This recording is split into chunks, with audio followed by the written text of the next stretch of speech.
사무총장 정의용입니다. 당명 개정 관련 당무보고 드리겠습니다. 장동혁 당 대표님의 이기는 변화 기자회견의 후속 조치로 전 책임당원 77만 4천 명을 대상으로 휴대전화 ARS 방식의 당명 개정 의견 수렴을 실시하였습니다. 그 결과 응답률은 25.24%였으며 이 중 13만 3천 명 68.19%의 책임당원께서 당명 개정에 찬성 의견을 주셨습니다. 또한 동시에 진행한 새로운 당명 제안 접수에도 1만 8천여 건의 의견이 접수되었습니다. 그동안 당명 개정은 별도의 의견 수렴 절차 없이 진행되거나 일부 당직자에 한정하여 의견을 수렴해 왔습니다. 그러나 이번에는 전 책임당원이 참여하는 조사를 통해서 당명 개정을 통한 이기는 변화와 새로운 시작에 대한 당원분들의 분명한 열망을 확인할 수 있었습니다. 국민의힘은 당명 개정 절차에 공식적으로 착수하고자 합니다. 서지영 홍보본부장이 주도하에 전 국민이 참여하실 수 있는 새 당명 공모전을 실시할 예정이며 이후 공모 결과에 따라 전문가 검토를 거쳐 2월 중 당명 개정 절차를 마무리하고자 합니다. 당명 개정을 시작으로 장동혁 당대표의 이기는 변화를 흔들림 없이 추진하겠습니다. 국민과 당원 여러분들의 많은 관심과 성원을 부탁드립니다. 정원회의 시작하겠습니다. 1년 전 무안공항에서 179명의 소중한 생명을 앗아간 주범은 바로 잘못 설치된 콘크리트 둔덕이었습니다. 국토교통부 항공철도사고조사위원회의 연구 용역 결과 둔덕이 없거나 규정에 부합하는 구조였다면 전원 생존은 물론 중상자도 없었을 것이라는 분석이 나왔습니다. 그런데 이 같은 보고서가 작년 8월에 이미 나왔는데도 지금까지 국토부는 이를 은폐해 왔습니다. 단 한 건의 자료 공개도 없었고 단 한 명도 처벌받지 않았고 1년 넘게 제대로 된 수사조차 이루어지지 않고 있습니다. 그 이유는 명백합니다. 더불어민주당의 책임이 있기 때문입니다. 이 콘크리트 둔덕은 2007년 무안공항 개항 당시부터 기준에 부적합하다는 지적이 있었습니다. 하지만 당시 노무현 정권의 국토부는 이를 묵살했습니다. 2020년 개량 사업 당시 설계 용역에도 둔덕을 부서지기 쉽게 바꾸라는 문구가 포함되어 있었습니다. 그런데 당시 문재인 정권의 국토부는 거꾸로 상판을 더 보강했습니다. 그때 국토부 장관은 민주당 국회의원 출신 김현미 장관입니다. 무슨 일만 생기면 온갖 음모론까지 끌어들여 진상 규명을 외치던 더불어민주당이 직무만 지키는 이유입니다. 이제라도 참사의 진상을 철저하게 규명해야 합니다. 과거부터 지금까지 지위 고하를 막론하고 책임자들을 찾아 엄벌에 처해야 합니다. 진실을 은폐한 사람들도 엄중히 책임을 물어야 합니다. 이재명 대통령이 국토부 조사 결과를 알고도 은폐를 묵인했다면 이 또한 분명히 책임을 져야 할 것입니다. 만기 침남하는 대통령이 몰랐을 리 없습니다. 국정조사로 부족하면 특검을 실시해야 합니다. 국민의힘은 희생자와 유가족들의 한을 풀어드리기 위해 끝까지 포기하지 않고 진실을 낱낱이 밝힐 것입니다. 북한의 무인기 침투 주장에 대한 대통령과 정부의 대응이 굴욕을 넘어 황당할 지경입니다.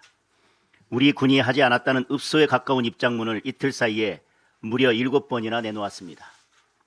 북한의 일방적 주장에 대통령까지 나서서 중대범죄 운운하며 우리 국민을 수사하라는 지시를 내렸습니다.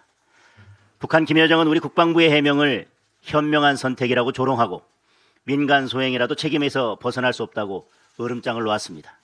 한술 더 떠서 수많은 비행 물체들의 출현을 목격하게 될 것이라는 협박까지 늘어놓고 있습니다.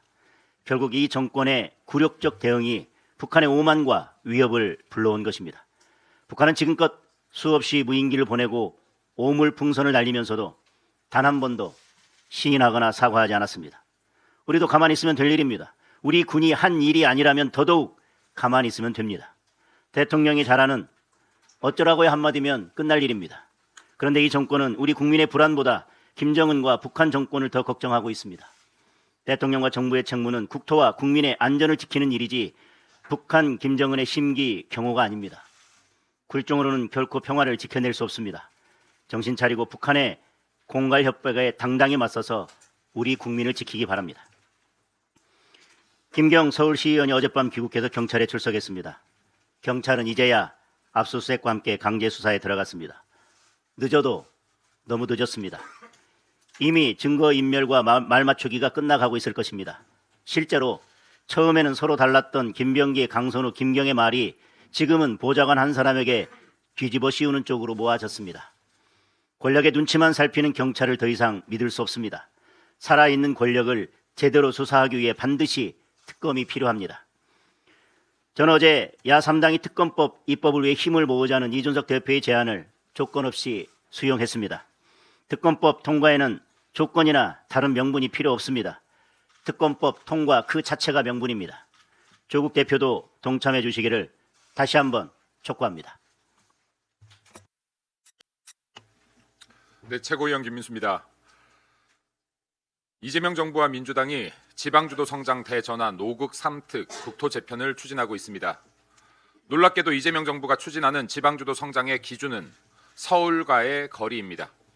서울과 멀면 멀수록 더 전방위적인 차등 지원을 하겠다고 합니다. 국가균형 발전은 지역의 특성에 맞는 연계 협력을 통해 지역의 경쟁력을 높이고 국민 삶의 질을 향상하는 것에 초점이 맞추어져야 합니다. 그럼에도 민주당은 그저 서울과 멀면 멀수록 더 지원하겠다고 합니다. 문재인의 소득주도 성장, 이재명의 호텔 경제학이 생각납니다. 이재명 정권 또다시 지방주도 성장이라는 국가 경제를 장기적으로 전국 단위로 망칠 계획을 준비 중에 있습니다. 서울, 경기, 인천 2,600만 시민 여러분, 여러분께서는 22대 총선에서 민주당 의석의 60%가 넘는 102석을 몰아주셨습니다. 그 결과는 수도권의 역차별만 남았습니다. 민주당에 의해 또다시 수도권 역차별이 계획되고 있습니다. 2023년 대한민국이 징수한 국세 중 68%가 수도권에서 납부되었습니다. 70%에 이르는 세금을 납부하는 서울, 경기, 인천, 수도권에 돌아오는 것은 오직 역차별뿐입니다. 이제 수도권 역차별 멈춰야 되지 않겠습니까? 지난주 수도권 이기주의와 내란 종식을 주장하며 용인 반도체 국가산업단지를 새만금으로 옮기자고 했던 민주당 일각의 주장에 대해 국민의힘의 강력한 비토가 있었습니다. 이후 청와대에서는 반도체 국가산단 이전 검토는 없다고 일축했습니다. 국민의힘은 서울, 경기, 인천 2,600만 수도권에 거주하는 시민들께서 받아왔던 그간 역차별의 서름 멈추겠습니다. 서울과 멀수록 더 지원하겠다. 대한민국 성장을 위한 진지한 고민 없이 돈만 뿌려대는 정책을 찍어댄다면 이재명 정권 역시 그 수명을 다하지 못할 것입니다. 이재명 재판 속개합시다. 이상입니다. 네, 책임 정치의 실효성에 대해서 말씀드리겠습니다.